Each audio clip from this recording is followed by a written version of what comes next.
Olá, galera do terceiro ano, novamente nós estamos aqui, Matemática 3, vamos trabalhar hoje, certo?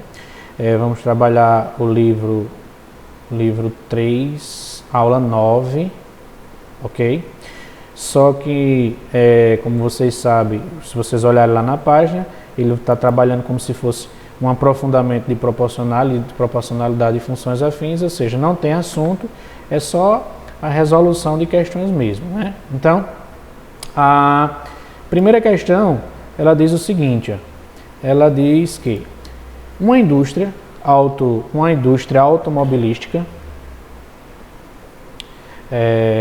está testando um novo modelo de um carro, 50 litros de combustível são colocados no tanque desse carro, que é dirigido em uma pista de testes até que todo o combustível tenha consumido.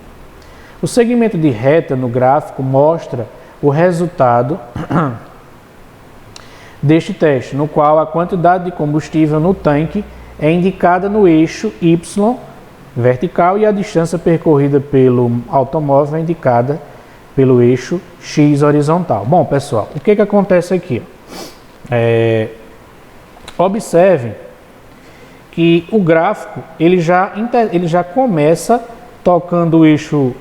Observe que ele começa aqui, ó, ele toca o eixo X justamente no ponto 50. Como vocês estudaram, em função do primeiro grau, como é uma reta, né? A gente sabe que essa função aqui ela vai ser definida por uma função desse tipo aqui, ó, ax mais b. E o coeficiente b, que é o coeficiente linear, é o ponto onde o gráfico toca o eixo y. Então, o que acontece? Nós já temos esse ponto aqui. Ou seja, esse ponto aqui, que é o coeficiente b, equivale a 50. Então, a nossa função, ela poderia ser escrita da seguinte forma. F de x é igual a ax mais 50. Lembrando que o f de x equivale ao y, né? Deixa eu consertar esse y aqui. Então, y é igual a ax mais 50. Substituindo o y aqui, você pega esse ponto aqui, ó. Quais são as coordenadas dele? 500 para x, como ele toca o eixo x, é a raiz, 500 para x, 0 para y. Ou seja, você teria aqui que A vezes 500 é igual, mais, deixa eu pegar aqui deixa eu apagar aqui.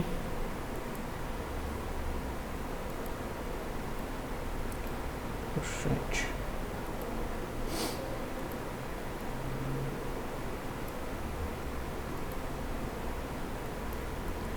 Vamos lá. Aí a gente vai ter aqui o seguinte, aqui. A vezes x, nesse caso aqui é 500, é o par ordenado, né? Mais 50, que é o b, é igual a 0. Ou seja, você vai ter que 500A é igual a menos 50. Cancelando aqui os zeros e fazendo a simplificação quando transformar em fração, você vai ter aqui que o A equivale a menos 1/10. Então, observe que a nossa função aqui montada vai ser menos 1/10 de x, né, que é o A, mais 50. Ou seja, resposta da questão, letra B. Questãozinha envolvendo função afim. Passando aqui, ó, outra questão envolvendo a função afim, né? Na mesma sistemática da outra, né? Por que a mesma sistemática da outra? Porque nós já temos aqui, ó, o b. Nós já sabemos que a função é do tipo f de x igual a x mais b. Nós já temos o coeficiente b, que é 6, então a função ela pode ser descrita como ax mais 6. Como nós temos aqui esse ponto aqui, que é a raiz, quais são as coordenadas desse ponto aqui? É 3 para x, 0 para y. Você vem para aqui e substitui, você vai ficar com a vezes 3 mais 6 igual a 0, passo 6 para o outro lado, 3A igual a menos 6.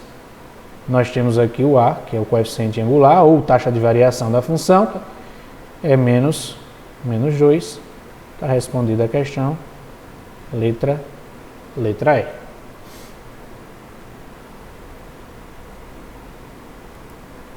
Bom, a próxima questão, ela diz o seguinte, ó, o índice de desenvolvimento humano mede a qualidade de vida dos países para além dos indicadores econômicos. O IDH do Brasil tem crescido ano a ano e atingiu os seguintes patamares: 0,600 em 1990, 0,665 em 2000, 0,715 em 2010.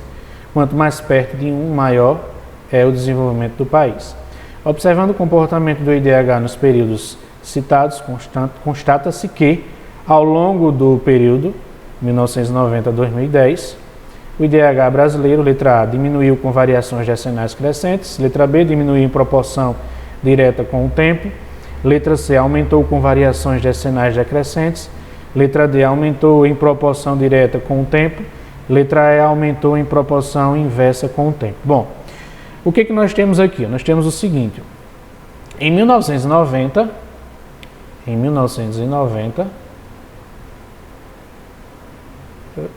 peraí, me atrapalhei aqui. Em 1990, o IDH era de 0,600, não é isso? Em 2000, 10 anos depois, esse IDH passou para 0,665. Em 2010, desculpa pessoal, errei aqui, em 2010, fazendo aqui a correção,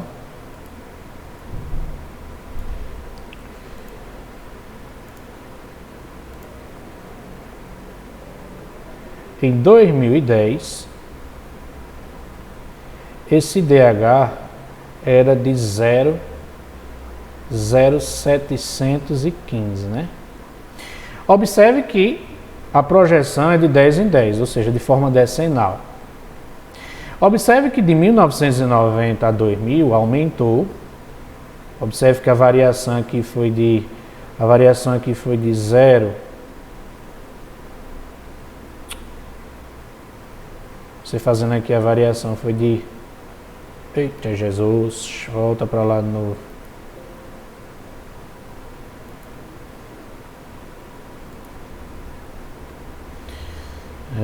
A variação aqui foi de 0,065, né? Não é isso?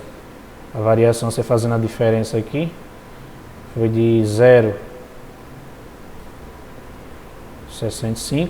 Observe que a variação aqui, ela foi de 0,5. Se vocês analisarem, de 2000 a 2010, aumentou, só que a taxa de variação, ela não, a variação aqui, ela não aumentou, ela diminuiu, ou seja, houve uma desaceleração na questão do desenvolvimento do índice de DH. Ou seja, na letra A ele diz que diminuiu, não diminuiu, ele aumentou. Na letra B ele também disse que diminuiu, não diminuiu, aumentou, né? Foi aumentando de 10 em 10, só que o que aconteceu? Ele aumentou, só que as variações decenais elas foram decrescentes porque houve uma desaceleração, não é assim? Aumentou em proporção direta de jeito nenhum, aumentou em proporção inversa também de jeito nenhum. Então, a resposta aqui, letra C. Quarta questão. Carlos é vendedor de uma pequena empresa comercial. Seu salário mensal é a soma de uma parte fixa com uma parte variável. A parte variável corresponde a 2% do valor alcançado pela venda no mês. No mês de abril, as vendas de Carlos totalizaram R$ 9.450, o que lhe rendeu um salário de R$ 1.179. Se o salário de Carlos em maio foi de R$ 1.215, então o total de suas vendas nesse período foi de... Então, o que nós vamos fazer aqui, né? Vamos fazer o seguinte. Deixa eu procurar aqui a canetinha. Beleza. Primeiro vamos fazer aqui 2%. O que ele vendeu no mês de abril, 9.450. Então vamos ver aqui de quanto foi a comissão dele, fazendo 2%, 9.450. Bom, 1% de 9.450 seria 94,5, né? Se fosse 1%. Mas como é 2%, aí a gente dobra isso aqui. Dobrando isso aqui, você vai ter R$ 189,00 de quê? De comissão. Então, essa aqui foi a comissão dele. 2% de 9.450 é igual a 189. Eu sei que vocês gostam de fazer por regrinha de 3. Pode fazer uma regrinha de 3. 9.450 corresponde a 100%. E 2% corresponde a tanto. Eu sei que a maioria gosta de fazer desse jeito. Bom, como o salário dele nesse mês foi de 1.179, a gente vai tirar desse salário a comissão de R$ 189,00. É assim? Tirando essa comissão, nós vamos ficar com o salário dele, que é de R$ 990,00. Esse salário aqui é o salário fixo. Certo? Aí a questão diz assim: se Carlos em maio teve um salário de 1.215, então o que a gente vai fazer? Se o salário dele em maio foi de 1.215, eu vou tirar daqui desses 1.215, eu vou tirar R$ 990,00, que é o salário fixo dele. Tirando o salário fixo dele, ele vai ficar aqui fazendo a subtração, ele vai ficar com R$ 225,00. Então esses R$ 225,00 foi justamente o valor da comissão dele, né? Da comissão. Então o que acontece? Esses 2% corresponde justamente a R$ 225,00, que seria o valor da comissão dele. Só que eu quero encontrar aqui 100%, né? Eu quero encontrar aqui 100% desse valor. Bom, o que a gente faz? Faz meio pelos extremos, né? Fazendo a regrinha de 3. Aí você vai ter 2x igual a 22.500. Divide 22.500 por 2. Você vai encontrar 11.250.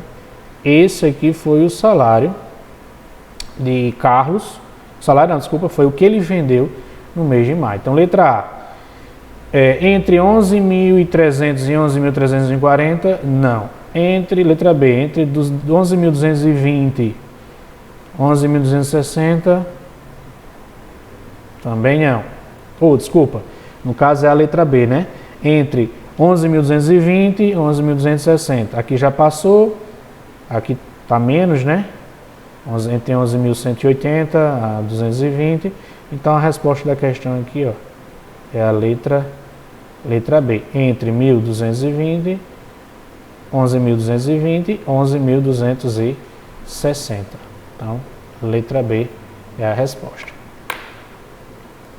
Aí, pessoal, com isso a gente conclui a nossa aula.